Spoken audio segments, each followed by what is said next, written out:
guys, welcome back to Lou's Beauty Closet. If you're new, hi, I'm Lou. I post weekly beauty, luxury and lifestyle videos. Be sure to hit the subscribe button down below and the bell next to it so you don't miss a video. Without further ado, let's get into it. Alright, so I'm reviewing the new Norvina palette by Anastasia Beverly Hills, the daughter of Anastasia herself, Norvina. Her real name is actually Claudia.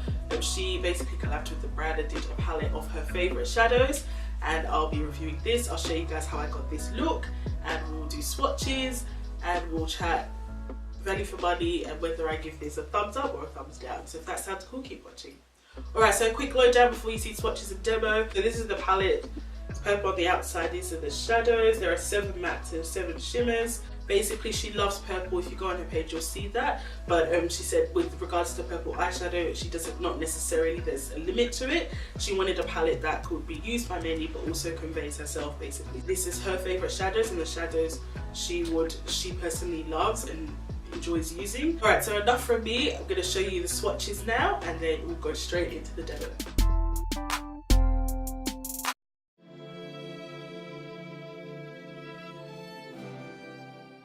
Dreamer is a metallic pink champagne.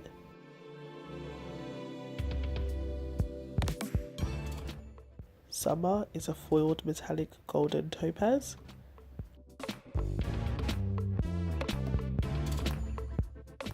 Wild Child is a duochrome frosty pink with magenta shift. Rose Gold is a metallic rosewood.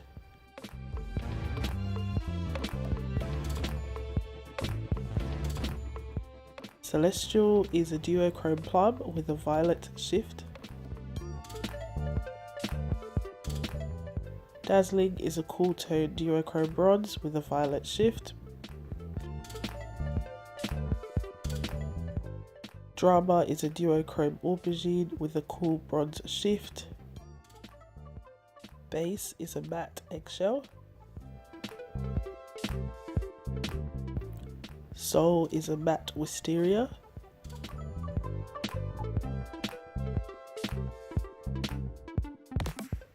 Incense is a matte dusty terracotta. Love is a matte mid-tone cool pink.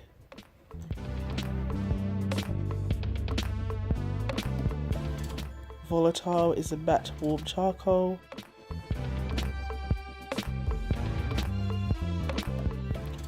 Eccentric is a matte dark burnt orange. Passion is a matte deep garnet.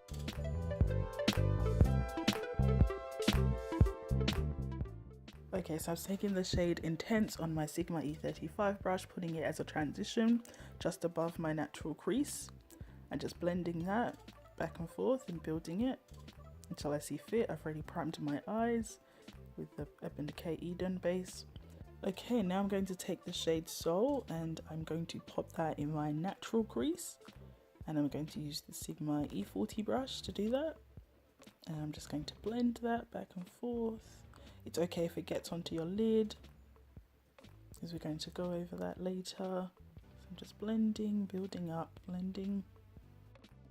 So I'm just patting some more on and just building up until as I desire, just going back and forth in there, blending, getting the intensity I want. So I'm just switching to my MAC 217 and I'm just building and blending more and building up that intensity. You can see that it's just builded up the pigment. So I'm just going back and forth really with it. And like I said, it's okay if it gets onto your lid, because we're going to fix it up later. Just adding a bit more. I just want it to show up that intense shade. And now I'm going into my concealer. I'm using the Colourpop concealer, and I'm just going to cut my crease. So I actually go just a little bit above my natural crease. You'll see me open my eyes and I'm just getting placement. So when I open my eye, I'm just seeing where my crease folds, and I'm putting the concealer just above so that I don't get any transferring of the glitter when I open and close my eyes. So I'm just going above my natural crease with the concealer. The Zoeva wing liner brush to do that, a bit more precision. Now I'm going to the shade Dreamer, and I'm taking my MAC 242 brush, and I'm just going to pat that onto the inner part of my lid first. Just pat, pat, pat the inner third of my lid. Now we put that concealer down, then I'm going into Wild Child, same brush, patting it on the middle, and I do overlap with Dreamer just a smidge. Just patting and building that up. Then I'm going in with the same MAC brush into Celestial, and I'm going to pat that onto the outer part of my lid, so the outer V, and then I'm overlapping it a bit. And now I'm spraying the brush just to help the pigment stick a bit more. There's a lot of fallout, and you can see it's helped with the pigmentation. Taking my Goss number 19, and I'm just blending the edges of those colors meeting, so there's no lines, no sharp lines. Then I'm going into Soul again with that Goss number 19, and I'm just going into my crease and blending that and just making it a bit more defined, so like a soft cut crease. With the same brush going into Passion, and I'm just lightly tapping the outer V and blending that into the crease. And then lastly, taking my Anastasia Swish liner brush, just a thin liner will do, going into Rose Gold, and I'm just making like a line where that crease has been cut, just going over it with the glitter, because I don't have like a glitter liner, so I'm just using it as a glitter liner. Just going over that cut crease with it. So I'm going to put my mascara liner, I'm going to do this eye as well, and then I'll come back to you guys with everything done. But this is the finished look. I did redo it again without the concealer, and I found that it was actually okay. I just used the Urban Decay Primer Potion in Eden, the white one, just to balance my eye up, and then I just stamped the shadows on top. I actually ended up using my finger when I redid my other eye. Looking at this palette on first glance, I mean, you see the pinks, you see the browns and everything, and you see the purples, and I really just wanted to push myself out of my usual comfort zone with shadows, and usually I gravitate towards this, but I said, no Lou, you're going to test yourself and use Soul, because I think when you see this palette, that is the one shadow that it either scares you or excites you. So some claims from the brand about this palette: they claim it to be a full pigment, easy to blend formula, that they have duochrome and metallic pigments, and they claim that it is luxe packaging, including a double-ended brush and a large mirror. Okay, so the palette has, so it costs $42 US or approximately 60 Australian, including shipping. If you get it directly from the brand, it works about 80, which is I think in line with brands of this range and palettes of this quality. They guarantee the shelf life for 18 months, which is really good, and it's quite a lot for Anastasia. They are a cruelty-free brand. Each shadow is 0.71 grams. So in total, the palette's about 9.92 grams, so just shy of 10 grams. It's made in the USA as well. Just looking at Soft Glam and comparing it, Soft Glam has just a little bit more, 0.74 grams. So it's around about the same. Cost per gram, the shadows in this palette work out at about $4.23 per gram US or $6.04 Australian. As per shadow, it's about $3 US a shadow or $4.29 Australian per shadow.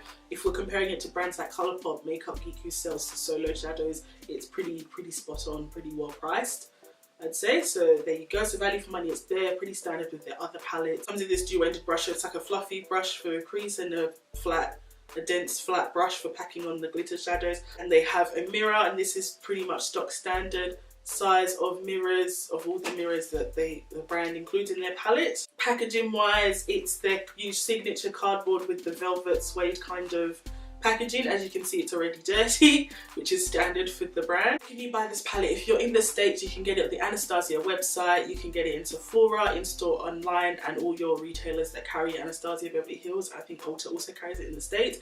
Here in Australia, we can get it either from the Anastasia website directly, but then also remember we have to pay that that tax for products coming in. We can also get it from Beauty Bay. Sephora Australia has this now, and they're sending that too, so you can get it there without worrying about shipping. So there's quite a few retailers. I'll link some below, the ones that I've shopped with. I'm pretty sure Selfridges stocks Anastasia as well now, and they just did a big display and meet and greet with Anastasia in the UK. So if you're in the UK or abroad, I'm pretty sure Selfridges ships internationally, so you can probably grab your hands on that from there. For me, I found that you might have seen in the demo as well, I struggled a bit with the shade Rose Gold, and when I filmed the demo, I struggled with some of these shimmer shades. I found that they were quite loosely, they're like, but the bonding isn't really, the actual formulation of the shadow, the glitter itself, it's not as there's no bonding agent in there, it's not as much. So you put your brush in, you're barely getting product. So I think they really designed for your fingers. And you can probably see with the texture of Rose Gold, the way that some of them press together, you can put your finger. Summer's a little bit like that. But mainly these Wild Child and Rose Gold, I found that they were quite difficult to use with a flat brush, which is usually the brush that you would reach for those kind of shadows. I found that I had to spray them, and you would have seen that, but also when I did my other eye, I kind of used my finger, and that worked out perfectly. But that's just for you to know in case you don't like using fingers or you're not keen on spraying shadows to make them work. Fair enough. Mattes, again, as with Anastasia's formula, they're mattes of perfection. But it does kick up, there is a dust storm in the palette. I found myself cleaning and blowing the palette, which is again usual for Anastasia, but if that's a bother for you, that's something to consider. I really like the colour story. I do quite like purples. It is on the cooler side, like the shade Soul, that performed lovely. Incense was gorgeous as well, and Passion Eccentric, I think it's gorgeous.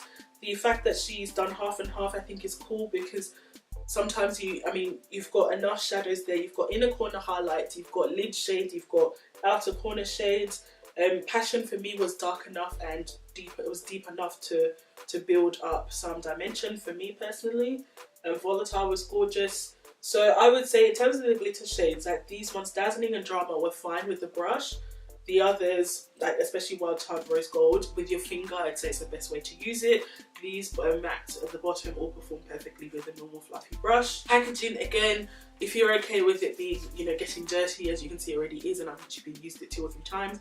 It gets dirty as usual. This is soft glam, they will get a bit dirty, but that's the usual. I did my eyes first before I did the rest of my face, just because I expect fallout with this formula, with this brand, and usually I do my eyes first if I'm doing quite a glitter or heavy look. If you're looking at the neutrals in this palette, I think you'll find Soft Glam has some of the neutrals here you can get away with. Norvina does mention in her sort of Instagram release or social media release that Passion is the cool tone sister to Mulberry in this one. The mattes, you can say are a bit, the browns, they're a bit similar, maybe the cool tone version of Soft Glam. Even the shimmers, Sultry and Rose Gold, I think you could say are pretty similar. If you have the Natasha Denona Lila palette, which was a purple colour story too, you might find similar shades as well. Huda has the Desert Dusk palette, you'll find that these could be similar colour story. I'd say shades like Soul and Love and maybe Eccentric, those are very unique shades to the palette. Overall for me, I really like this palette. It's a thumbs up for me. The colour story is great. I like the looks that I can create with it. And Norvina strikes again, Anastasia strikes again with their gorgeous palette. I think it's lovely. I think it will complement other palettes as well. And I think you can use it by itself. They've put nice shadows in there that you can make a whole concise look with this. And you can also pull from this palette to make other looks. So for me, I enjoyed it, I like it, it's a thumbs up from me. I would say if you don't like fallout in your shadows, if you do not want to make them work and use primer or use your fingers or wet your brush or anything like that, maybe just skip this one. That concludes today's video, guys. Thank you so much. I hope you enjoyed it and found it useful. Give it a thumbs up if you did. Let me know in the comments, will you be picking this palette up? Are you giving it a miss? Or have you already got it and do you like it so far? Let me know, I'd love to hear it and continue the discussion. Don't forget to hit the subscribe button and tap the bell next to it so you don't miss a post. And I'll see you back here next time. Thanks, guys. Click here to catch my last video, click here to subscribe, and click here for more from Loose Beauty Closet. Until next time, guys.